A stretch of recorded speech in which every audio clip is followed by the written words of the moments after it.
générations. Aujourd'hui est un carrefour qui ouvre sur demain, passant par hier. Passage obligé, l'existence en inspire, la culture et les civilisations aussi. Spécial Ramadan, culture mandingue et islamique, c'est le thème que nous abordons dans ce numéro 4 de l'an 2021 de Culture Croisée. Votre émission se met aux couleurs du mois béni de Ramadan. Occasion saisie pour aborder ce sujet qui renferme de tonnes d'informations et surtout des liens de proximité qui va surprendre plus d'un. Présent au Mali depuis le Xe siècle vers l'an 900 du calendrier grégorien, l'islam s'est sérieusement répandu sous le règne de Kankou Moussa 1312-1337. L'histoire indique qu'il construit une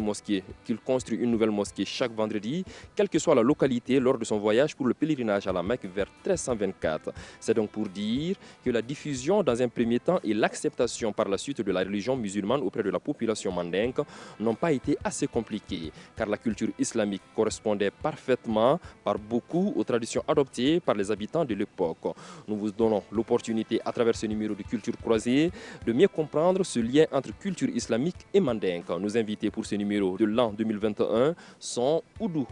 Bakary Kone, imam, et Ahmed Tidiane Fofana, prêcheur. Bonjour, bonsoir, tout dépend de l'heure à laquelle vous nous recevez et dans quelle partie du monde vous nous regardez. En tout cas, nous vous remercions de votre constante fidélité au programme de ORTM2. Bonjour, bonsoir et bienvenue à tous. Compte tenu de l'importance et de notre volonté de nous faire mieux comprendre auprès de nos téléspectateurs, nos discussions vont se tenir exclusivement en Bamana. Cela dit, nous ouvrons à présent les discussions. Assalamu alaikum, Karamoro. Wa alaikum salam wa rahmatullahi wa barakatuh. Vraiment, on y a nalila en famille ambi. En sera uma masa uma bashila et bi anga babu be femuka et islam ani culture ame songolula. Donc au Kumuna, on a décidé qu'à faut un métanier ni thème pour que c'est comme Mali on a famille ou qu'à donc à faut islamia et c'est vrai et fin quoi do Mali là mais on a sur culture do fanabana. Donc est-ce qu'il y a une culture ni meta anga babu bode kambina la sonama. Donc la première question né à faut c'est une introduction là. Ngo islam anana Mali là très vite, parce qu'il y a Kera au Xe siècle, la Xe siècle, il y a eu 300 ans de Donani, Islamia et révélation, nous vers 610. Donc, au bas, il y a Islamia, Anana Malila Jona. Donc, il s'est fait un dakrunya d'Amadonna. Est-ce qu'il y a un comment nous faut? Est-ce que c'est vérifié à mon Kabara Benido à Makani Shama? Alhamdulillah, ala kani sawababe, ala ka soy mankain. Bon, ma kum faloro parce que silamɛya doli Mali in kɔnɔ fɔcogo fila de b'a la. Fɔcogo fɔlɔ-fɔlɔ o de ye k'a fɔ a dora yan depuis silamɛya san 100 fɔlɔ kan, depuis premier siècle kɔnɔ. Bon o kɔrɔ fɔ de ka kɛnɛ ka tɛmɛ 10e siècle ta kan ou bien 9e siècle ta kan. Mun na? Ka d'a kan empire du Ghana tun bɛ yan. Bon empire du Ghana o de binni o binna almorabituna ninnu bolo. Donc mɔgɔ caman bɛ silamɛya doli gulon almorabitunaw ka na de la n'o ye 10e ou 9e siècle o ka ɲi almorabitunaw de ma. Mais ka sɔrɔ dun ne Mali histoire kalan i bɛna ye k'a fɔ kabi empire du Ghana la k'a fɔ ka capitale Ouagadougou i b'a sɔrɔ k'a fɔ ko misiri 12 tun bɛ faama yɛrɛ ka capitale la wa misiri dɔ tun bɛ faama ka palais yɛrɛ la ale yɛrɛ tun tɛ silamɛ nka silamɛ minnu bɛ na olu bɛ seli a kɔnɔna na. Bon donc mun bɛ se ka fɔ a kuma fila fara ɲɔgɔn kan c'est-à-dire silamɛw tun bɛ yen mais a tun bɛ population civile mɔgɔ gansanw de la mais fanga ka yɛlɛma ka kɛ silamɛ ye o de kɛra date min bɛ fɔ 10e siècle ye voilà sinon kabi silamɛya siècle fɔlɔ silamɛya donna yan o de ye sababa ye tarikh la quoi inchallah taala. Introduction là k'a fɔ ko Kankou Moussa o fana kɛra sababu ye k'a tɔ yɛrɛkɛ ka taga. Voilà n y'o de fɔ ko fanga a nana fanga yan fan faama yan fan parce que depuis ni almurabitunaw nana ka fanga bɔ fɛn empire du Ghana bolo bon olu a fɔ sosow ye ninnu bi olu fana nana mɛn sosow la kabini o kɛra fanga yɛlɛmana faama yan fan donc yɛlɛmana faama n'o kɛra a bɛ lakodɔn diyagoya la quoi mais silamɛya yɛrɛ tun bɛ yen population ni ɲɔgɔn cɛ depuis ni silamɛya ka premier siècle la. Bon, et puis a nana culture sɔrɔ yen o kuma o ye sababa de ye mɔgɔ tɛ se k'a fɔ parce que silamɛya yɛrɛ nana ni silamɛya taara yɔrɔ o yɔrɔ culture kɔrɔlen min b'aw bolo a bɛ position 3 de ta ka ɲɛsin aw ka culture ma position fɔlɔ ye n'a ye mun ɲɛ aw bolo n'a ka ɲi a tɛ silamɛya lagosi foyi la a b'o dafalen ta aw bolo dɔ bɛ yen n'a y'a sɔrɔ a fɔ ko o yɛrɛ de man ɲi ale yɛrɛ bolo fɛn tɛ nin na mun n'ale sɔnna fɛ a b'o kɛlɛ sabanan dɔ b'a la fan dɔ ka ɲi fan dɔ man ɲi mun man ɲi a b'o bɔ a la mun ka ɲi a b'o ta donc disi fɛ a nana sɔrɔ culture caman b'an bolo yan a bɛ se ka a ye dɔw kɛlɛ a ye dɔw yɛlɛma a ye dɔw ta entièrement o de kɔni o ye sababa ye donc Fofana Udu da sera ma sisan n'o y'an ka danbe culture silamɛya nana sɔrɔ danbe dɔ b'an na est ce que o fana an ye mun fɔ introduction est ce que o fana de ma a facilité mɔgɔw ka se ka sɔn a la ani ka u ɲɛsin a ma ala k'an bɛ sɔn o ma an karamɔgɔ Hudu y'a fɔ cogo min na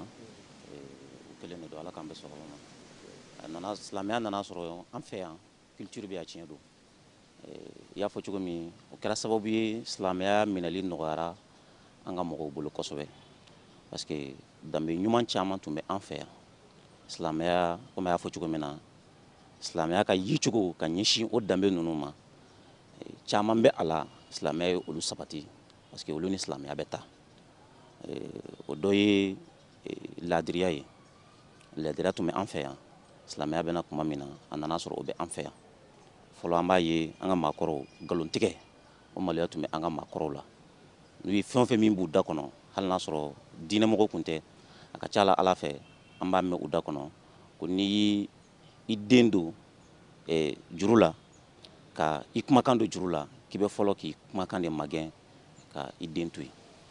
donc i bɛ mun yira o ye danaya de ye ani laadiriya donc o b'a yira k'a fɔ mɔgɔw don laadiriya tun bɛ an fɛ yan ka fara jogo ɲuman camanba kan minnu tun bɛ an fɛ an ka jamana kɔnɔ yan o dɔ ye a b'a fɔ ko fadento n'o fɔra an ka kan na kuma o kuma an bɛɛ lajɛlen b'a dɔn o ye fɛn min ye donc u tɛ sɔn fadento la o n'a ɲɔgɔnnaw donc jogo ɲuman caman tun bɛ yen jogo ɲuman minnu n'olu tun sabatilen bɛ an ka maakɔrɔw la an ka jamana kɔnɔ yan o kɛra sababu ye min n'o ye silamɛya tɔ fanga don a la anw fɛ yan a nana anw fɛ yan a ma kɛ ni ko caman wɛrɛ komi a ma gɛlɛya voilà komi a taara yɔrɔ dɔ la gɛlɛyara cogo min na ala barika la silamɛya nana anw fɛ yan a ma gɛlɛya parce que jogo ɲuman caman tun bɛ anw fɛ yan nɔ jogo ɲuman minnu bɛ yen ni silamɛya bɛ olu sabati donc pour que k'i ka question jaabi silamɛya nana anw fɛ yan a nɔgɔyara a ma gɛlɛya mɔgɔw population ma ka sababu kɛ jogo min tun bɛ an na o caman ni silamɛya tun bɛ taa donc toujours par rapport à bɔra ka o partie mun évoqué sisan n'o ye a nana jogo ɲuman caman sɔrɔ yen o jogo ɲuman dɔ ye peut-être a da ma s'a ma n'o ye kumakan di ye est ce que o fana bi bi in na n'i y'a jateminɛ k'a lajɛ est ce que i t'a a dɔn est ce que nin bɛɛ tɛ justification pour que silamɛya ka introduction ka nɔgɔya an bolo yan ala k'an sababa bɛn yarabi amin n'i y'a ye fanga sɔrɔ fo kana se bi ne ye jamanadenw ta b'a fɔ ko plus de 90% k'a sɔrɔ bamuru ma ta mɔgɔw kama busan ma ta mɔgɔw kama mɔgɔw yɛrɛ de donna a la o yɛrɛ ye hali kɔsa mun bɛ ka don a la bɛɛ bɛ ka don a la parce que i b'a ye k'a fɔ ko a ka ɲi mais k'a sɔrɔ bi anw donnen a kɔnɔ o de nana ni gɛlɛya caman ye bi parce que an kɛra an tɛ ni kɔrɔlen ye an tɛ ni silamɛya yɛrɛ ye an ye fara wɛrɛ d'anw yɛrɛ kan mun bi a bɛ mɔgɔ kamana gan wa i la minnu donna a la kunu par exemple o b'a fɔ an ye dugu fɔlɔ mun bɛ yen ni olu silamɛyana dugu fɔlɔ dɔ bɛ yen n'olu silamɛyana k'a fɔ sanjiko gɛlɛya de tun bɛ o tigilamɔgɔw la sanjiko gɛlɛya tun bɛ yen bon o waati la o bɛ fɛn o fɛn dɔn o yɛrɛ ka laada ko ni fɛn o y'a bɛɛ kɛ sanjiko ma nɔgɔya fiyewu ma nɔgɔya dɛ mais silamɛ dɔw tun bɛ to ka na parce que komi sanu sira fɛ sanni feere sira fɛ silamɛ dɔw tun bɛ na bon o nana fɔ komi nin cɛ mun bɛ to ka na sanni na an fɛ ale t'an ka diinɛ na an t'a to ale yɛrɛ fana k'a essayer ka a fana ta kɛ ka filɛ wa bon o fana ye mun fɔ o dugu faama ye dugutigi ye bon ne b'a kɛ nka charte min bɛ ne ta la ni ne ye n ka ala wele n'a sɔnna ka ji di e bɛ silamɛya dɛ a ko tɛ problème ye jiko gɛlɛya de bɛ anw na bon parce que kan kelentigiw da kɔni a ye kan di ko a sɔnna n b'a kɛ o fana de kɛla cɛ in fana ye ale kelen don a ye ala deli ka sanji deli seli kɛ ka ala deli ala y'a kɛ sanji nana o kɛlen na faama mun kumana n'o dugutigi ye o ko tiɲɛ yɛrɛ la ne ye layidu di n bɛ n ka layidu kan bɔ a sira fɛ wa ale silamɛyara en tant que dugutigi a ka dugumɔgɔ fana caman silamɛyara a nɔfɛ bon donc mais n'a tun kɛra dɔ ye a bɛ na non non ni kanfilatigi don a b'a fɔ ne de kun y'a fɔ mɛ wali n t'a la mais non a y'a fɔ ko ne y'a kɛra n bɛ sɔn a kɛra fana a sɔnna wa a m'a bila o ye fɛnba dɔ ye donc vraiment a doli nɔgɔyala ka sababu kɛ adamadenyaw kun bɛ hɔrɔnya min tun b'a kɔnɔ kankelentigiya min tun b'a kɔnɔna na o de y'a nɔgɔya kosɛbɛ n ka bi tiɲɛ yɛrɛ la gɛlɛya ok yan'an ka se bi kuma ma toujours an bɛ continuer ka kuma an ka danbe kan n'o ye o danbe ni ani silamɛya o culture fila le fait k'u prochelen don ɲɔgɔn na u bɛ ɲɔgɔn sɔrɔ yɔrɔ jumɛn ni yɔrɔ jumɛn dakuruɲa damadɔ na Fofana. silamɛya ni danbe anw ka danbe ni k'u bɛ ɲɔgɔn sɔrɔ yɔrɔ jumɛnw na an ye bɔra ka yɔrɔ dɔw fɔ u bɛ ɲɔgɔn sɔrɔ olu la o dɔ ye laadiriya ye o dɔ ye danaya ye o dɔ ye layidu dafa ye o dɔ ye tiɲɛfɔ ye o dɔ ye kumakan di ye ni o layidu dafa de n'i ye kumakan di i k'i kumakan labato an ka silamɛya ni danbe min tun bɛ an fɛ yan u bɛ ɲɔgɔn sɔrɔ o yɔrɔ ninnu na ka caya ɲɔgɔn bonya u bɛ ɲɔgɔn sɔrɔ o fana la parce que silamɛya y'a sɔrɔ ɲɔgɔn bonya bɛ anw fɛ yan kosɛbɛ denmisɛn ka maakɔrɔba bonya o y'a sɔrɔ o bɛ anw fɛ yan muso ka a cɛ bonya o y'a sɔrɔ o bɛ anw fɛ yan silamɛya ni danbe u bɛ ɲɔgɔn sɔrɔ o la anw fɛ yan dugumamɔgɔ ka sanfɛmɔgɔ bonya dakuruɲa kelen silamɛya y'a sɔrɔ o bɛ anw fɛ yan donc silamɛya ni danbe an ka danbe a bɛ ɲɔgɔn sɔrɔ nin yɔrɔ ninnu na ka caya komi exemple ka ca voilà n'an ko laadiriya yɔrɔ ka ca n'an ko tilennenya o yɔrɔ ka ca n'an ko juguɲumanya dakuruɲa kelen juguɲumanya sira fɛn o fɛn min tun bɛ anw fɛ yan silamɛya nalen a y'a sɔrɔ olu minnu bɛ yan o de kɛra sababu ye ka silamɛya nɔgɔya an ka mɔgɔw bolo kosɛbɛ o de kɛra sababu ye gɛlɛya ma don a la komi an karamɔgɔ bɔra ka misaliya min di sisan donc o misali n'i y'a lajɛ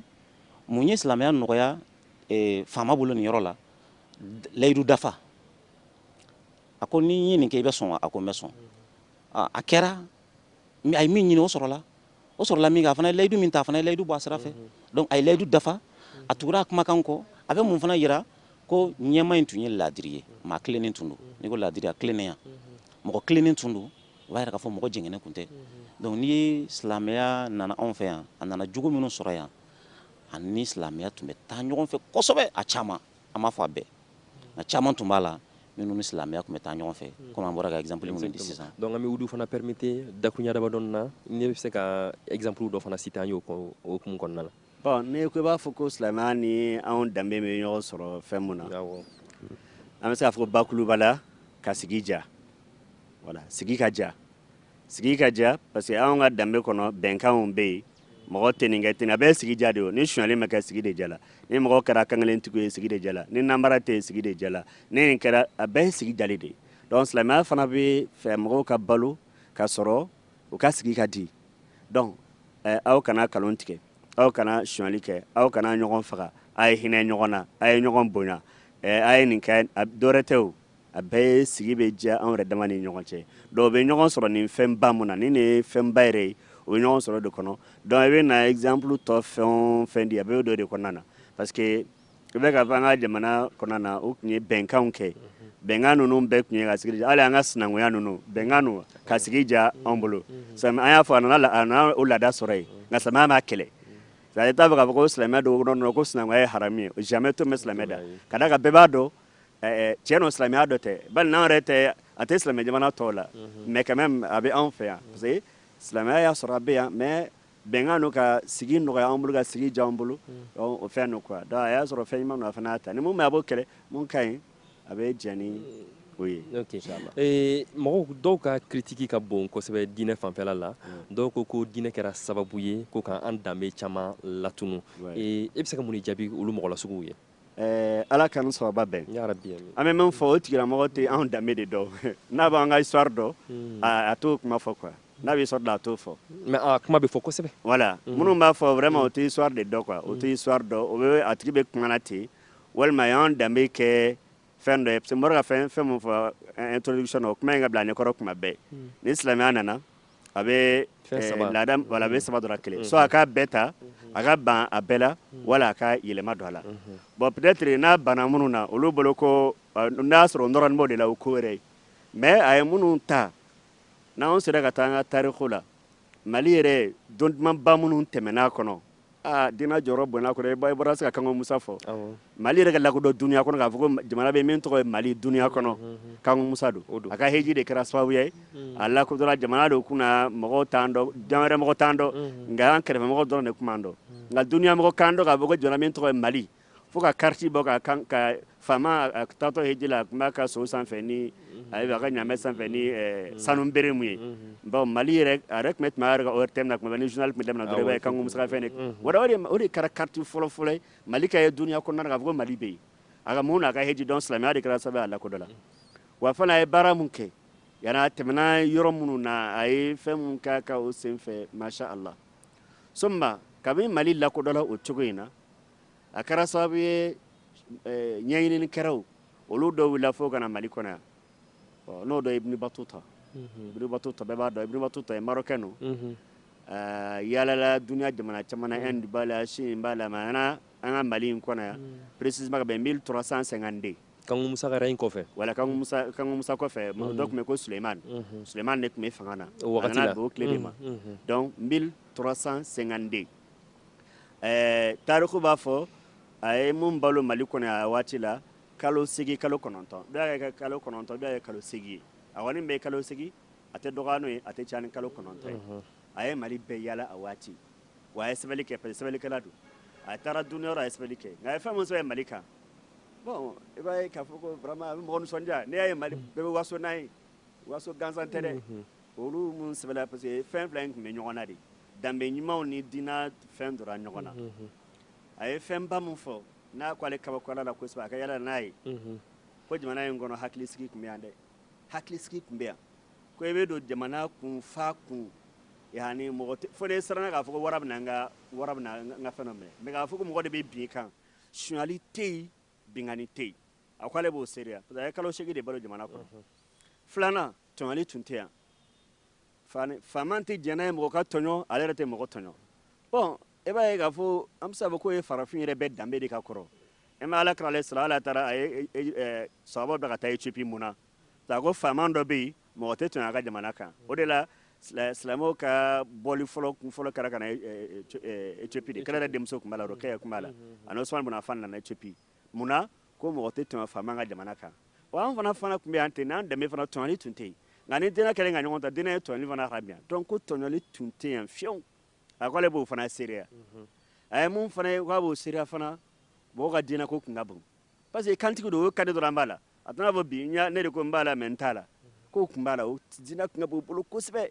u ka seliko u ka jamana seliko ani u ka bon kalan min tun bɛ o tun ye kuranɛ durusi de ye kuranɛ durusi kalan de tun bɛ yen wala u tun bɛ denmisɛnninw bila ka kalan kɛ ni denmisɛnnin ma kalan kɛ hali u bɛ sɔn ka nɛgɛ don garan don a sen na walasa ka se ka kalan kɛ o bɛɛ tun bɛ kɛ bon fɛn ye mun ye dɔrɔn mɔgɔ min b'a fɔ ko diinɛ de kɛra sababu ka anw danbew fɛn tiɲɛ an bɛ min fɔ dɔrɔn peut-être a tigi ma danbew dɔn ka bɔ ɲɔgɔn na de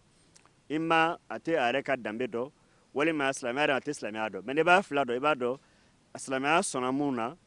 a n'a banna mun na ani a ye mun bayɛlɛma donc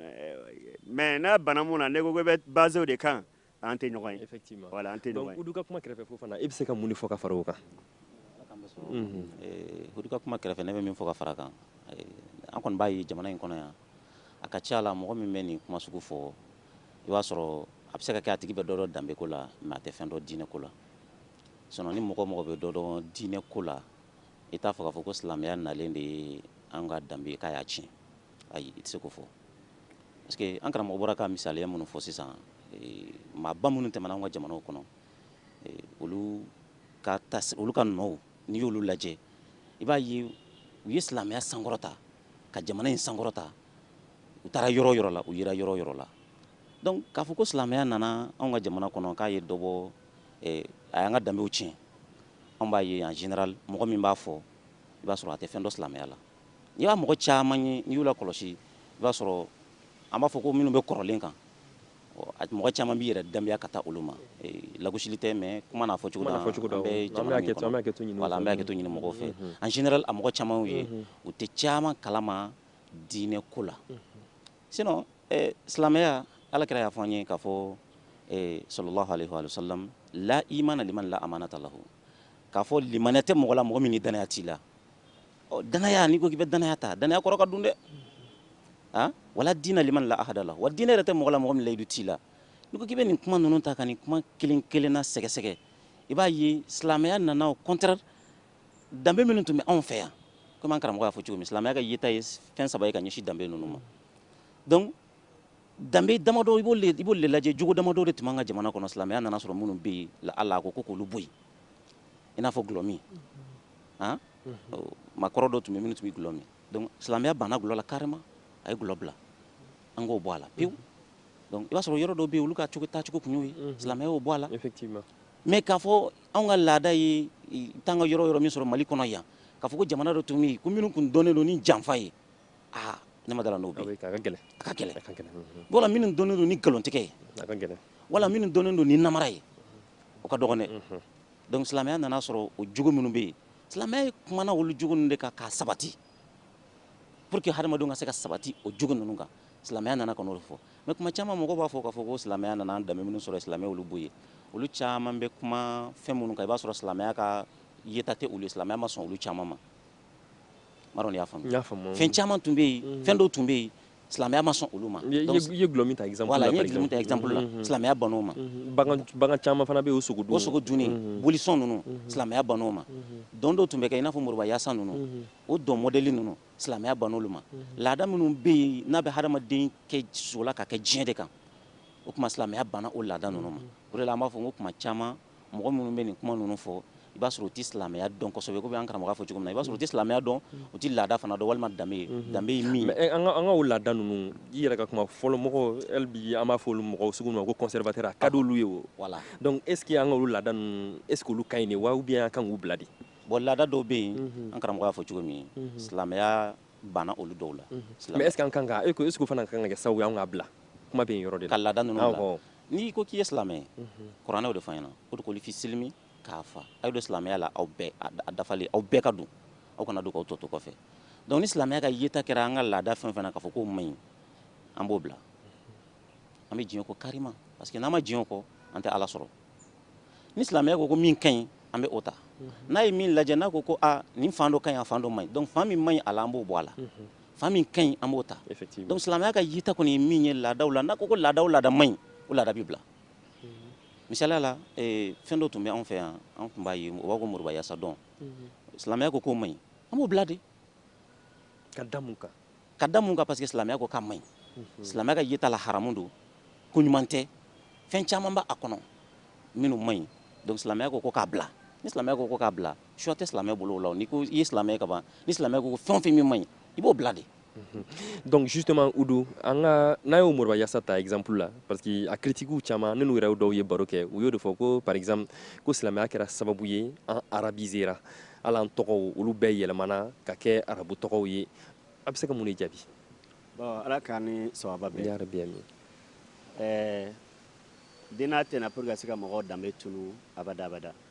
a tɛna ka se ka mɔgɔw ka fɛn kɔrɔ tunu mais ni mun a bɛ baw la comme Cheikh Amadu da sera ma cogo min yani n bɛ question dɔ labɛn n bɛ fitinin min fara ale ka o yɔrɔ ta kan an yɛrɛ hali n'an ye diinɛ ko bɔ a la an yɛrɛ ka danbe dɔ kɔrɔlen dɔ bɛ yan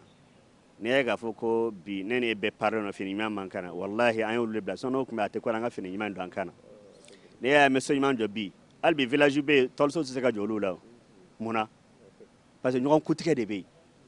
mɔgɔ min ko a ku bɛ ɲana dɔrɔn o b'a tigɛ o village bɛ bi jamana in kɔnɔ hali bi mais an bɛ to o cogo la n'an kun tora ten ne jamana bɛ développer de mais silamɛya t'olu fɛ a k'o kana kɛ a ye ɲɔgɔn kutigɛ o de ka dabila donc caman b'a fɔ ko ale ko bi ɲɛda bɛ dɔrɔn parce que kɔrɔlen de bila la tɔlen tun bɛ ko ɲɛda tigɛ mɔgɔ la wallahi n'i y'a sɔrɔ hali bi ko an kun b'o cogo de la mɔgɔ tun tɛ kalan mɔgɔ si tun tɛ tɔgɔ sɔrɔ mais an ɲɛ b'a kɛnɛ kan e bɛ k'a fɔ dugu bɛ développer ka taa cogo min na i b'a sɔrɔ ɲɔgɔn kutigɛ de ka dɔgɔ a kɔnɔ so ɲɔgɔn kutigɛ bɛ yɔrɔ o yɔrɔ la hali baarakɛyɔrɔ baarakɛyɔrɔ mun sigilen bɛ bɛɛ labɛn ka ɲɔgɔn kutigɛ o baarakɛyɔrɔ bɛ taa ɲɛfɛ cogo di wala silamɛya ko de ka dabila bon o bɛ kɛlɛ donc est ce que a fɔ ko e sɛbɛ k'a fɔ ko e bɛ tila ka kutigɛli fɛnw mara e yɛrɛ bolo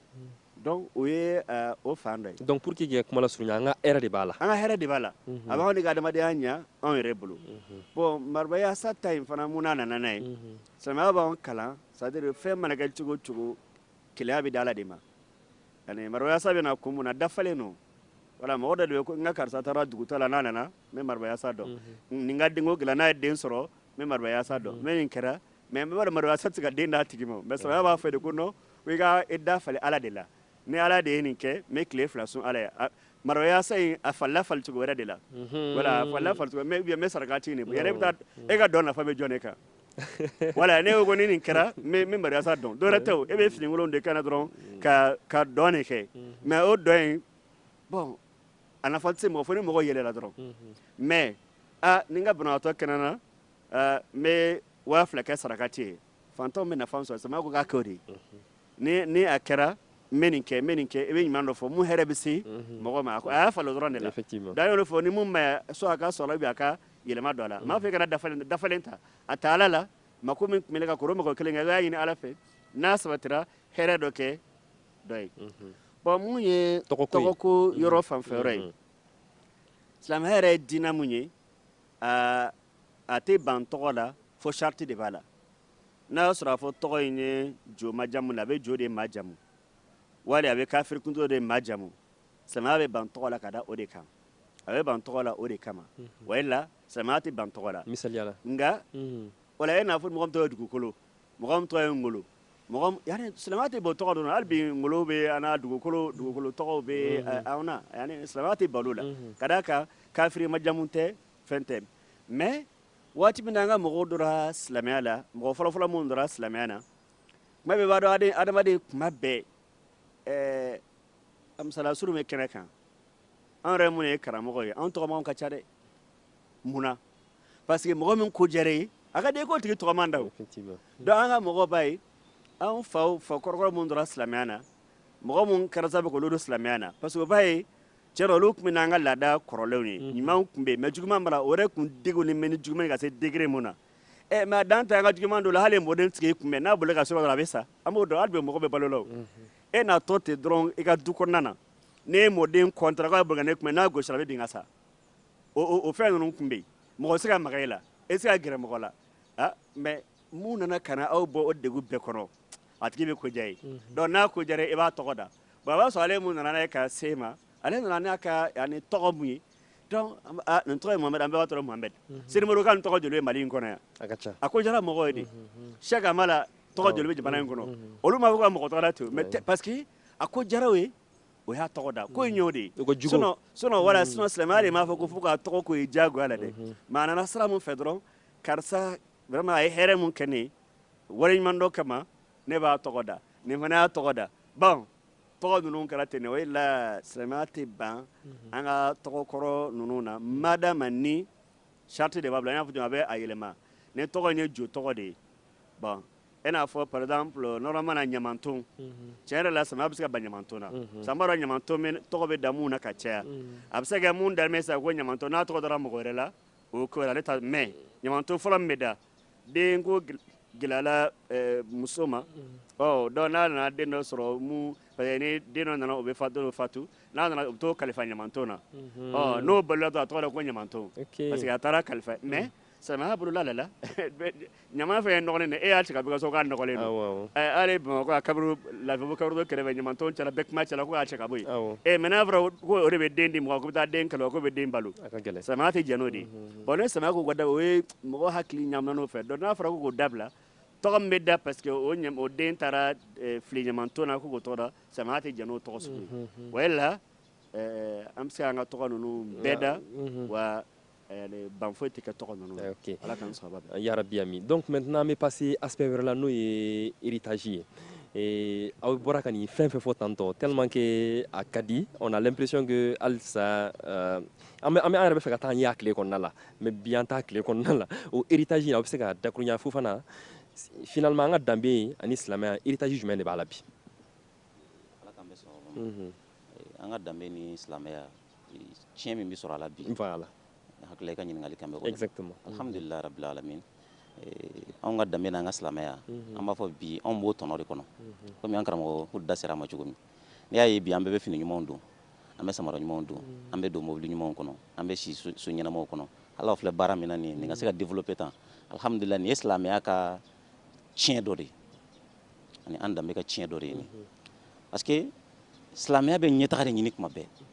hadamadenw bɛ se ka lafiya cogo b'an karamɔgɔ fɔ cogo min na silamɛya nakun yɛrɛ de ye sigi ka se ka ja an bolo an ka se ka sigi ɲɔgɔn fɛ lafiya la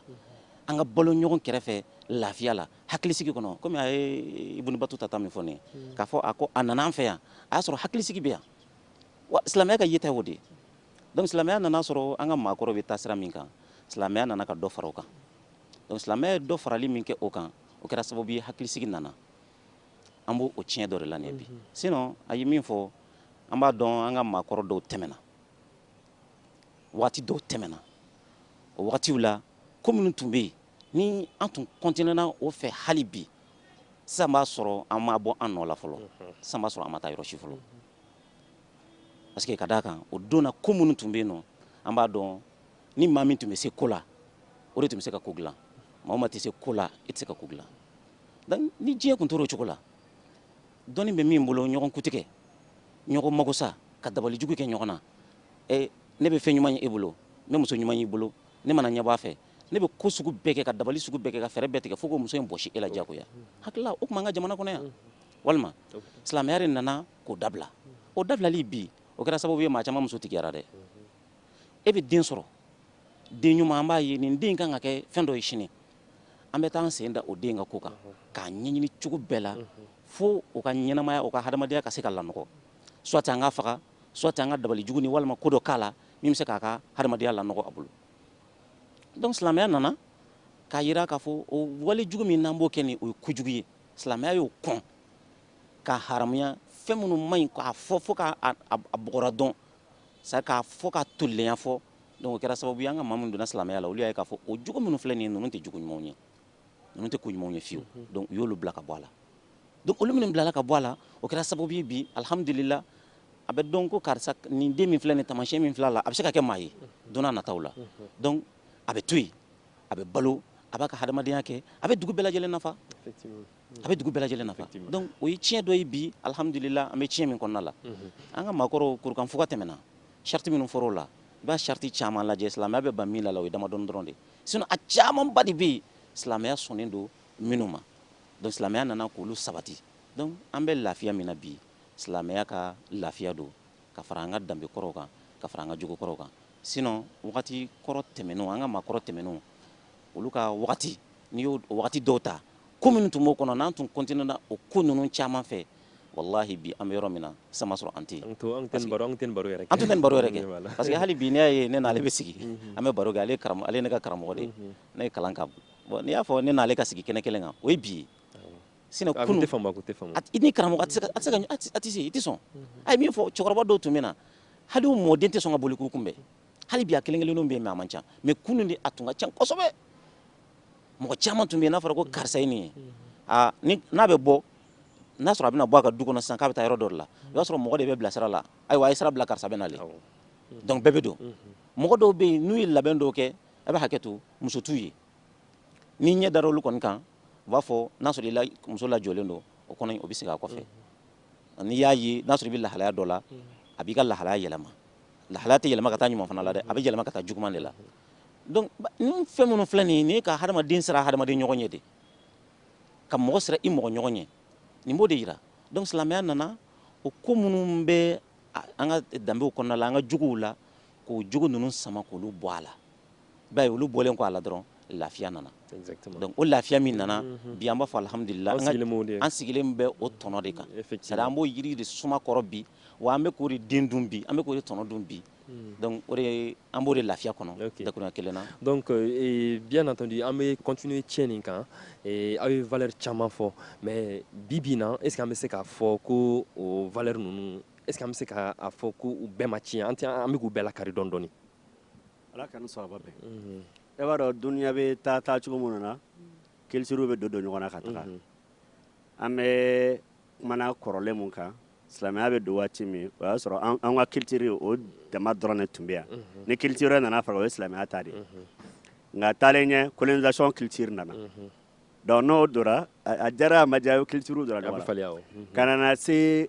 colonisation ta bɔra yɛrɛ duniya yɛrɛ kɛra bi globalisation duniya bɛɛ dora ɲɔgɔn na village mondial voilà an kɛra village mondial de an bɛ cogo min na ko bi donc mɔgɔ yɛrɛ kɔni k'a bɔ nin ka kilisiri ye bile tuguni wɛrɛ ye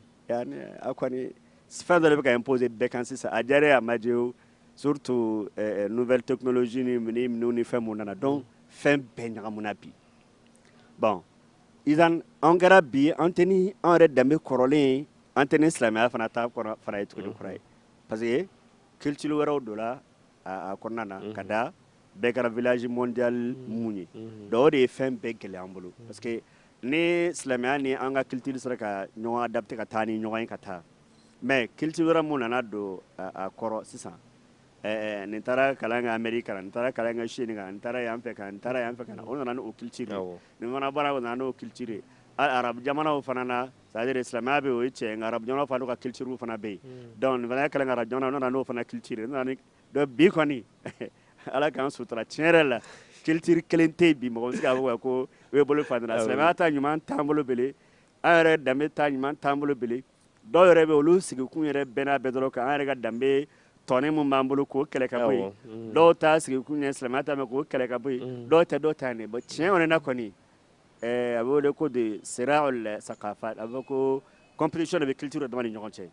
compétition de bɛ culture ni ɲɔgɔn cɛ an bɛ don min na ko bi bɛɛ bɛ fɛ k'a yɛrɛ imposer k'a na n'a ka fɛn dɔ bi kɔni ne ko bɛ a dan k'a fɔ i b'an ka culture juger ni silamɛya ni anw danbe dɔrɔn bi mɔgɔ min bɛ e fili la ka d'a kan culture caman donna a kɔnɔna na mais ka tɔ ni fila dɔrɔn de tun bɛ yen walayi lahalaw tun ka o tun bɛ taa ni ɲɔgɔn ye an tun bɛ baara kɛ ni arabukan ye an ka wari tun ye kolon ye an bɛ kolon dun aw ni ɲɔgɔn cɛ mais sisan an ka langues yɛlɛmana officiels yɛlɛmana an tun b'o kolon min tun b'a kolonkisɛ la na kɛ wari biye hali yɛrɛ vraiment natɔ ɲinana k'a to dɛ sinon o tun na ni wari dɔ ye wari biyebulu fɔlɔ-fɔlɔ minnu bɔra an ka jamana kan wari in bɛ ne bolo depuis 1922 1922 wari fɔlɔ-fɔlɔ mun ni faransɛw y'a bɔ wari in ye 5 francs de ye a page kelen na arabu de b'a kan arabu de sɛbɛnnen b'a kan page kelen tɔ sɛbɛnna faransɛ la parce que o tun bɛna wari min laban ne kun ye k'a bɛɛ kɛ faransɛ dɔrɔn mɔgɔ tun t'a dɔn mɔgɔ t'a dɔn mais arabukan dɔnnaw de tun ka ca o waati ka tɛmɛ tubabukan mɛnnaw kan donc finalement pour que ka se ka communiquer ni mɔgɔ i faut ka fɛn sɔrɔ min dɔn wari in kan arabukan de bɛ page fɔlɔ la faransɛ bɛ page filanan na bon pour k'a fɔ ko bon o kɛra daminɛ soma laban na khalas arabukan taara kɛrɛfɛ faransɛ nana ɲɛfɛ donc bi kɔni héritage min b'an bolo bi kɔrɔlen na a dɔgɔyala quoi n'a bɛ a ɲagamulen don silamɛya simple ta tɛ an ka an yɛrɛ danbe simple ta tɛ culture wɛrɛw donna a kɔnɔna na ka da kan duniya yɛrɛ n'a cogoya yɛrɛ kɔni vraiment compliqué la ok mais Fofana mun bɛ ka ne kɔni dabali ban n'aw ko c'est vrai an bɛ village planétaire la o kɛra sababu ye ka se ka fɛnw ɲagami ka fɛnw don ɲɔgɔn na mais an bɛ se ka question dɔ poser n'i ye silamɛ ye fɛn dɔ b'a to i ni maaw tɔw tɛ kelen ye aw y'an ka danbe fɔ fɛn dɔ b'a to i ni maaw tɔw tɛ kelen ye n'o ye kumakan di ye n'o ye hɔrɔnya ye n'o ye i tɛ wali to dun donc olu fɛn ninnu bi bi n'an ɲɛ b'a la olu yɛrɛ kelen don est ce que an bɛ se k'o ta ka da le fait que an bɛɛ fɛnw bɛɛ dɔrɔgɔ la ɲɔgɔn na bon ala k'an bɛ sɔn ma an karamɔgɔ bɔra ka min fɔ je pense que ka question in ale ye min fɔ a jaabi caman bɛ o kɔnɔ parce que munna a ye min fɔ bi anw bɛ jamana min kɔnɔ i tɛ se k'a fɔ an bɛ yɔrɔ min na ko sisan k'a fɔ ko nin culture kelen dɔrɔn de bɛ anw fɛ yan est ce que o bɛ se ka fɔ o tɛ se ka fɔ parce que a ye min fɔ fɛn saba o ye ɲɔgɔn sɔrɔ anw na déjà k'a fara diɲɛ tan nana fara kan bi o fɔlɔ tun ye an dan yanni silamɛya ka na an tun bɛ taabolo kɔrɔ min kan o tun ye kelen ye silamɛya nalen silamɛya nana ta fara kan ka juguman minnu b'a la k'a essayer k'olu kɛlɛ k'olu mabɔ yen donc an tor'o sigi fana la nazaraw fana nana olu fana nalen olu fana nana n'u ka culture de ka n'o fara kan donc indépendance taara indépendance kɔfɛ an ko k'an kɛra an yɛrɛ ta ye donc an ni diɲɛ kalala ka don ɲɔgɔn na donc bi culture min b'anw fɛ yan kelen tɛ camanba de don donc fan kelen fɛn tɛ bilen mɔgɔ se k'i sinsin kelen ka bilen donc a caman de farala ɲɔgɔn kan sisan donc o caman min n'o farala ɲɔgɔn kan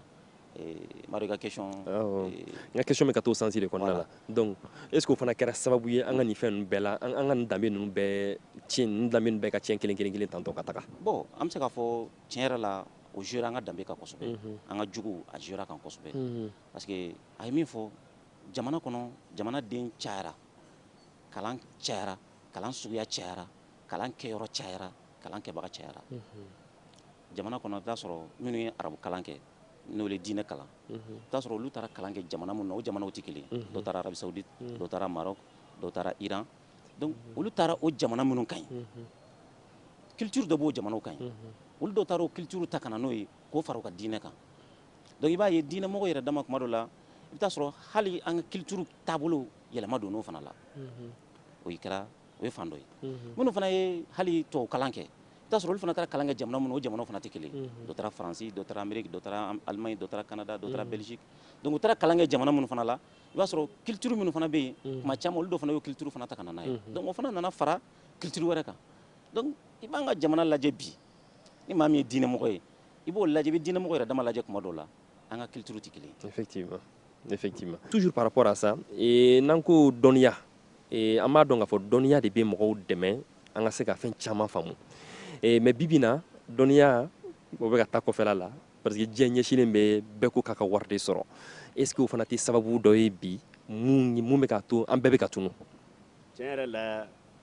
an ka i bɔra k'an ka danbe ɲuman minnu tun bɛ yen n'an commencera ka olu bila a bilali sira caman bɛ a la comme Cheikh Ahmad bɔra k'a fɔ cogoya min na dɔ ye culture caman nana mais i b'a dɔn an kan ka sɛbɛ dɔn an ta ma quoi parce que jamana bɛɛ bɛ fɛ a ka culture valoriser i b'a sɔrɔ a ka di bɛɛ ye ale ka culture ye mun ye a bɛ wari don a la walasa ale ka culture ka sabati Américains b'a kɛ cogoya min na voilà bɛɛ de bɛ ten centre culturel français b'an fɛ yan centre islamique fɛn bɛɛ culturel islamique bɛ an fɛ arabu fɛn tɔgɔ la et ale centre culturel c'est-à-dire parce que bɛɛ bɛ ka wari don walasa ale ka culture de ka fɛn valoriser mais mun ye anw ka jamana ta ye tiɲɛ yɛrɛ la anw yɛrɛ ka jamana ɲɛsinnenba tɛ an ka culture ma mais an ka jamana y'a faamu ka culture kɛ jiri mɔgɔninw ni ko ni dessin ko ni bɔgɔlanko ninnu ni fɛn ko lagosili tɛ olu ma dɛ mais a kɛra jamana in ko de ye culture ye o yɔrɔ de la i b'a ye Bamakɔ monument jɔlen bɛ fan bɛɛ fɛ mais monument kura bɛ jɔ la mais monument bɛ jɔ mais monument in fɛn ye mun ye mɔgɔw danbe min tun bɛ yen ni danbe in ma jɔ c'est-à-dire faso kanu tɛ mɔgɔw la bilen an bɛ taa école la c'est-à-dire moral mun tun bɛ kɛ ka se ka faso kanu don mɔgɔw la a tɛ yen ani o tɛ yen bon tant que ni an yɛrɛ de ma ɲɛsin fana ka wari don an ka valeur la k'an sɛbɛ don an ka valeur ninnu fana na tɔw minnu bɛ k'o taw finance olu taw b'an ta tunu dɛ donc an ye culture dan dɔrɔn an ka dɔn kɛ a denmisɛnninw bila u ka dɔn kɛ na fɔ ale bɛ dɔn kɛ sɔrɔ a bɛ kalon tigɛ a bɛ dɔn kɛ sɔrɔ a bɛ suyali kɛ a bɛ dɔn kɛ sɔrɔ o tɛ problème ou bien a bɛ non mais ni an ye culture côté matériel n'an baser o kan côté moral n'o ma kɛ jamana tɛ kɛ ye dɛ sinon tɔw bɛɛ bɛ ka chinois bɛ fɛ ka olu k'u ka culture financer arabe k'o ta financer américains fara bɛɛ bɛ ka a dɔgɔ don a ka culture kɔrɔ ka wari don a la olu tɛ fɛ olu ta dɔrɔn tɛ dɛ a ka valoriser anw yɛrɛ de bolo yan hali an mun t'olu yɛrɛ dɔn olu ta ka valoriser anw bolo mais anw yɛrɛ ta ye mun ye sira mun bɛ taa n'o ye k'a fɔ ko ka o valoriser n'an ye fɛn ta la dɔrɔn n y'a fɔ cogo o y'a matériel yɔrɔ de a dɔnkɛ yɔrɔ ni caatiri yɔrɔ ni jiri mɔgɔ ni yɔrɔ ninnu mais jogo ni danbe ninnu mun kan ka don ka kalan kosɛbɛ an ka kalansow la ka denmisɛnninw kalan tiɲɛfɔ la mais an tɛ ka valeur don kalan na tuguni ne ka question b'o de la le fait que an tɛ ka valeur don kalan na est ce que o bɛna se ka kɛ sababu ye an ka bɔ nin o nɔ b'a la o nɔ b'a la an bɛna se ka bɔ nin na cogo di voilà bɔli a la a bɛ daminɛ mɔgɔ kelen kelen yan fan c'est à dire nin ye émission bɛ se ka mɔgɔ caman kunu yɛrɛ ka mɔgɔ caman kunu ne yɛrɛ kelen ka jija ka daminɛ fɔlɔ n ka du la n ka jija kɔni vraiment tiɲɛ fɔ ka sabati n ka du kɔnɔ n tɛ fɛ ne tɛ kalon tigɛ n den tɛ kalon tigɛ yanni faso kanu ne tɛ n tɛ wali nafolo don mais fɔlɔ Ibn Battuta ye min fɔ a ko walahi k'a b'a seereya ni dunan tun sara jamana in kɔnɔ mɔgɔ t'a somɔgɔ dɔn a ka wari bɛ garder danayamɔgɔ dɔ de bolo fo san mana caya cogo f'a ka fɔ k'a dɔnbaga dɔ nana ka na wari in ta sinon dɔrɔmɛ kelen tɛ bɔ a la wari in cayala a dɔgɔla dɔrɔmɛ kelen tɛ bɔ a la mais bi ni ne sara dɔrɔn mɔgɔ fɔlɔ min ka don o ye ne yɛrɛ baden de fɔlɔ walita yɛrɛ tɛ dɛ a yɛrɛ baden yɛrɛ e yɛrɛ b'o de dun fɔlɔ mais ka sɔrɔ fɔlɔ dɛ a tɛ dunan ta don kuma tɛ e yɛrɛ tama mais o valeur ninnu bɛɛ tununa cogo di o tiɲɛna cogo di donc lamɔ tiɲɛna de lamɔ tiɲɛna wariko bonyana ka tɛmɛ danbe kan wariko bonyana ka tɛmɛ fɛn bɛɛ lajɛlen kan donc fo ne yɛrɛ kelen ka daminɛ n yɛrɛ bakun kan sɔnma état fana b'a renforcer inchallah. Exactement. Donc an bɛ ka kuma o wariko mun kan i ye Udu yɛrɛ exemple mun di sa n'o ye Chine ye hali Chine bɛ ka na an fɛ yen u bɛ ka essayer ka an kunkolo ta ka ɲɛsin u ka culture ma exemple bi bi in na nouvelle an chinois habituellement an b'a ye télé de la mais bi a bɛ ka kɛ yan à l'occasion même u bɛ prix di denmisɛnninw ma pour que u ka se ka taa kalan kɛ chinois duguw la nin bɛɛ ye ko gɛlɛn y'an bolo bi sa dɛ. Kosɛbɛ nin bɛɛ ye ko gɛlɛn y'an bolo parce que an karamɔgɔ ko da sera a ma nin fɛn o fɛn min filɛ ka kɛ nin ye u b'a bɛɛ kɛla mun kama pour que u ka danbe u ka laada kɔrɔ minnu b'u fɛ yen tabiya kɔrɔ minnu b'u fɛ yen pour que olu ka se ka laɲɛnamaya mɔgɔw ka bɔ a kalama k'a fɔ ko nin de don et puis ka mɔgɔw la sensibiliser u ka tabiya kɔrɔw la an'u ka danbe kɔrɔw la pour que mɔgɔw ka sɔn olu ka taabolo ma ka tugu u ka taabolo kɔ donc diɲɛ o kɛlɛ de bɛ sen na bi comme a y'a fɔ cogo min na c'est à dire culture kɛlɛ de bɛ sen na diɲɛ kɔnɔ bi bɛɛ b'a fɛ i ka culture ka taa ɲɛfɛ bɛɛ b'a fɛ mɔgɔw ka dɔn k'e ta de ka ɲi ka tugu i ta kɔ donc anw yɛrɛ fɛ an ka jamana kɔnɔ anw de fana ka kan ka fɛɛrɛ bɛɛ lajɛlen ni dabali bɛɛ lajɛlen sigi sen kan pour que an ka maakɔrɔw ye génération minnu labɛn o génération mɔgɔw fana ka sini génération fana labɛn parce que a y'a fɔ cogo min na n'a ma kɛ ten baara bɛna gɛlɛya an bolo don dɔw la dɛ parce que an ka denmisɛnninw bi n'a fɔra ko Mali danbe ma caman a bɛ kɛ image dɔrɔn de ye. A bɛ kɛ yan a bɛ kɛ image dɔrɔn de ye. A bɔra ka na exemple mun fɔ ni ye denmisɛnninw yɛrɛ ka na tɛ se k'a fɔ. Voilà a bɛ kɛ image dɔrɔn de ye. Don bɛ na n'a fɔra ko an kɔfɛ denmisɛnnin minnu bɛ na k'i k'u ɲininka ko an danbe yɛrɛ ye mun ye tuma dɔw a fɔli bɛna gɛlɛya parce que image de bɛna t'u ɲɛkɔrɔ n'o y'an danbe yiri mɔgɔnin o image modèle ninnu o n'a ɲɔgɔnnaw olu de bɛna yiri u la k'a kɛ i n'a fɔ o de ye anw ka danbe dɔrɔn o de y'an ka culture ye or que o tɛ tiɲɛ o tɛ tiɲɛ Mali kɔnɔ an ka culture ye min diɲɛ bɛɛ lajɛlen ko sɔnnen don k'a fɔ culture in ka ɲi parce que silamɛya kana Afrique farafinna jamana min kɔnɔ n'a sera ka sira sɔrɔ teliya la ka développer joona o kɛra Mali ye. Et même pour ka jo d'i ma ko Nations Unies ka charte a y'a inspiré charte de Kurunga Fugala. Voilà. Nations Unies sigilen filɛ nin mun kan bi. Voilà. Donc o ye mun bɛ mun yira n'u y'u espérer Kurukan Fuga o b'a yira k'a fɔ Kurukan Fuga sigira charte min kan o charte in tun ye charte ɲuman de ye. Effectivement. Mais o ni bi ka jan dɛ. Je crois ni ma fili a ma kɛ 1200 kɔnɔna na. Non 1235. 1235 bi ko tɛ. O ni bi ka jan dɛ. Kosɛbɛ. Don de b'a jɛ san 800 na. Donc alhamdulillah an ka maakɔrɔw minnu sera k'o hakilila sɔrɔ o de la an ka maakɔrɔ dɔw bɛ yen olu b'a fɔ ko an ka mɔgɔw a tɛ fɔ ko jufu bɛ kodɔn olu tun b'a fɔ k'an ka maakɔrɔ fana ye jufu noir de tellement que u bɛ kodɔn cogo min na u bɛ ko faamu cogo min na hakili min tun b'u la ka hadamadenya dilan ka sigi yɛrɛ dilan hadamaden yɛrɛ dilan i bɛ se ka kɛ hadamaden ɲuman ye cogo di ka i yɛrɛ kun nafa ka maa wɛrɛ nafa. Ok donc kuma kuncɛ la Udu aw bɛ se ka mun de fɔ ka ɲɛsin an bɛɛ ma. Parce que finalement nin tɛ faama kunda ye nin ye pour que an ka culture ka se ka sauvegarder cogo min na apparemment bɛɛ bɛ ka farafinna de ye farafinna de tɛ ka ba don a yɛrɛ la quoi. Ne bɛ mun fɔ dɔrɔn n y'o kuma fɔ n bɛ sigi o de kan ladilikan laban na an ka segin an yɛrɛ ma ne bɛ ka n denw lamɔ cogo min na ne ma lamɔ ten voilà ne y'a ye bi k'a fɔ fitinin bɛ ne bolo parce que fa ye ne lamɔ ni cogo dɔ ye olu tun bɛ mais bi ne ye n fa ta bala parce que ne bolo ne fa ninnu ta o tɛ ko dɔn olu tɛ fɛn kalama bon n bɛ k'a kɛ n yɛrɛ ta min bi dɔrɔn bɔn min bɛ dira ne denw ninnu bɛ o tɛ fɔ olu bɛna mun di sini don min n'olu fana ka den ma olu bɛna mun di donc fɛn mun ye walayi an ka segin an lamɔna cogo min i b'a sɔrɔ an kɛlen an fa kelen ma lamɔ sigida bɛɛ de y'an lamɔ voilà a tɛ ko de ne y'a ɲagamu dɔrɔn sigida bɛɛ de tun bɛ jɛngɛ corriger sigida bɛɛ de bɛ jɛn e bɛɛ sigida bɛɛ den de hali n'an ma se ka dɔ wɛrɛ kɛ an ka jija an ka to an ka segin o kelen de ma mais bi ba kelen fa kelen ne ye ne den kuru dɔrɔn ne bɛ convoquer o kuma e de bɛ n'an ka kɔrɔ e de b'a balo wa e de b'a kɛ tan o ye e yɛrɛ ni ne ba kelen fa kelen mais an bɛ taa min fɛnw tiɲɛna de donc an ka segin an danbe la an ka denw ka lamɔ kɛ an bɛɛ ka lamɔ ye ka lamɔ kɛ sigida bɛɛ ka lamɔ ye ɲɔgɔn fɛ anw lamɔna ten de o de y'a to alhamdulillah dusu dɔɔnin bɛ anw na bi nka ni foyi anw tɛ k'o foyi d'an denw ma tiɲɛna siniɲɛsigi tɛ jamana ye ala k'an kisi. Ok Fofana kuma kuncɛ la. Ya Rabbi amin. Cɛ kuma la an karamɔgɔ min fɔ ne bɛ min fara o kan dɔrɔn an bɛ wele bila ale ka kuma in kɔfɛ n'o de ye ale ye kuma ɲɛsin an yɛrɛbakun de ma an ka denbayaw la ne bɛ wele bila jamana ɲɛmɔgɔw ma k'a fɔ vraiment wagati sera sa u k'u ɲɛsin jamanadenw dilanni ma jamana dilanni ye koba ye mais sani ka jamana dilan ka so jɔ ka monument jɔ ka sirabaw bɔ ne bolo hadamadenw dilanni de ka gɛlɛn ni jamana dilanni parce que n'i y'a mɛn i ye jamana jɔ cogo o cogo ni mɔgɔ ɲuman t'a kɔnɔ jamana a bɛ tiɲɛ de donc fo ɲɛsin ka kɛ mɔgɔw yɛrɛ de dilanni ma mɔgɔw yɛrɛ de ka dilan ni hadamadenw ma dilan foyi ma ɲɛ fɔlɔ donc u bɛ ko o ko min na fɔlɔ u ka projet de sigi sen kan min b'a to lamɔ bɛ se ka segin a cogoya kɔrɔ la an b'a dɔn a tɛ se ka segin a 100% mais an karamɔgɔ y'a fɔ cogo min na olu faw y'u lamɔ cogo min ani olu ye anw lamɔ cogo min na ni segin ma kɛ kɔrɔlenw ma ka mɔgɔw hakili la kunu jamana yɛrɛ ka impliquer la parce que ni jamana ma sen don a la a tɛ dilan parce que bi fɛn bɛɛ bɛ jamana de bolo kalayɔrɔ jamana baarayɔrɔ jamana donc adamadenw b'a daminɛ jamana de bolo u bɛ taa laban jamana de bolo donc fo jamana ka impliquer a la donc o de la n ko n bɛ wele bila jamana ɲɛmɔgɔw ma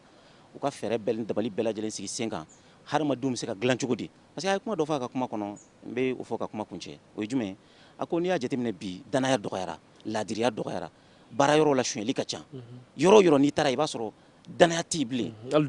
duw kɔnɔ hali i ka telefɔni fili i bolo nin i bɛ siran ka hali a bila yɔrɔ dɔ la hali n'i bɛ don sutura kɔnɔ k'a bila hali sutura da la ka don i bɛ siran parce que n'i y'a bila est ce que i bɛna sɔrɔ yen wa donc danaya tɛ yen bilen danaya dɔgɔyara hadamadenw ni ɲɔgɔn cɛ laadiriya dɔgɔyara hadamadenw ni ɲɔgɔn cɛ mun bɛ se ka nin bɛɛ segin ka na ni jamana sen donna lamɔ la jamana sen donna komi a sen bɛ hadamadenw marali la cogo min na a sen bɛ dugu dilanni na cogo min na a k'i sen don hadamadenw fana dilanni na ten hadamadenw lamɔli la hadamadenw jogo donni na a ka ca la ala fɛ an karamɔgɔ min fɔ n'o farala o kan an bɛ degun min kɔnɔ o bɛ se ka kɛ sababu ye ka caman bɔ o fana mun pour que k'i ka kuma tɔ sɔn ji la mun b'a yira n na k'a fɔ k'a bɛ se ka kɛ dugubenw bi minnu bɛ ta exemple la voilà ala k'an bɛ sɔn o ma bi diɲɛ kɔnɔ jamanaw caman bɛ yen jamana minnu y'u ɲɛsin u yɛrɛkun ma effectivement u yɛrɛkun hali farafinna yan yɛrɛ hali farafinna yan ni Rwanda ta bi Rwanda y'a ɲɛsin a yɛrɛ ma bi alhamdulillah exemple bɛ ka taa n'a ye farafinna a bɛ compter jamanaw fɛ jamana minnu taara ɲɛfɛ k'a sɔrɔ a kɛra Ghana fana b'o cogoya kelen na gɛlɛyaba de kɔfɛ kɛlɛba de kɔfɛ mais bi alhamdulillah Rwanda tɛ ta exemple la diɲɛ kɔnɔ pourquoi don dɔ la Mali yɛrɛ tɛ se ka ta exemple la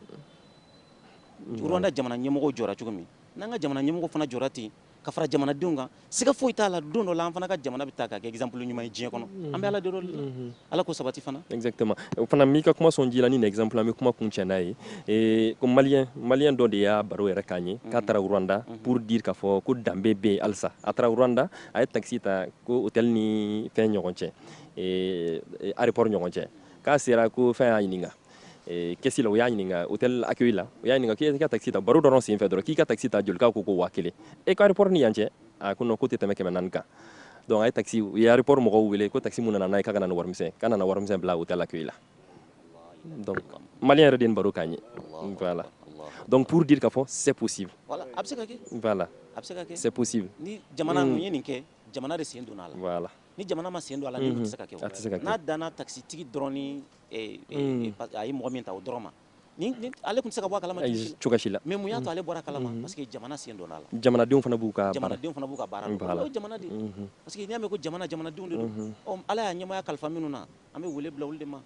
k'u ɲɛsin jamanadenw dilanni ma c'est possible non c'est possible a bɛ se ka kɛ n'ala sɔnna ma a bɛ kɛ an bɛ dugawu kɛ aw ka dugawu fana k'an ye ala ka se k'a nɔgɔya an ye aw ye karamɔgɔw ye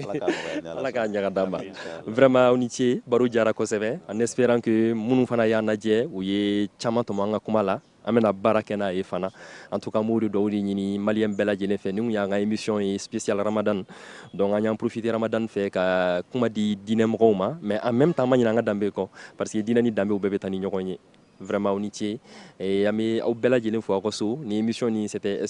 exclusivement n y'a kɛ bamanankan na aw yɛrɛ y'a jateminɛ cogoya min na donc an bɛ kanbɛnli da ɲɔgɔn ye n'ala sɔnna ma an bɛ ɲɔgɔn kunbɛn ni kɛnɛ ɲɔgɔnna wɛrɛ kan kalo wɛrɛ la toujours ORTM2 kan an bɛ équipe technique bɛɛ fo k'a daminɛ Samadaga la ka tɛmɛ Konate la ka na Amza Kamara la an ma ɲina Dramani Jara fana kɔ ani an ka équipe post production n'o ye Cheikh A Touré an bɛ bɛɛ lajɛlen fo donc aw salamu alaikum wa rahmatulahi wa barakatuh.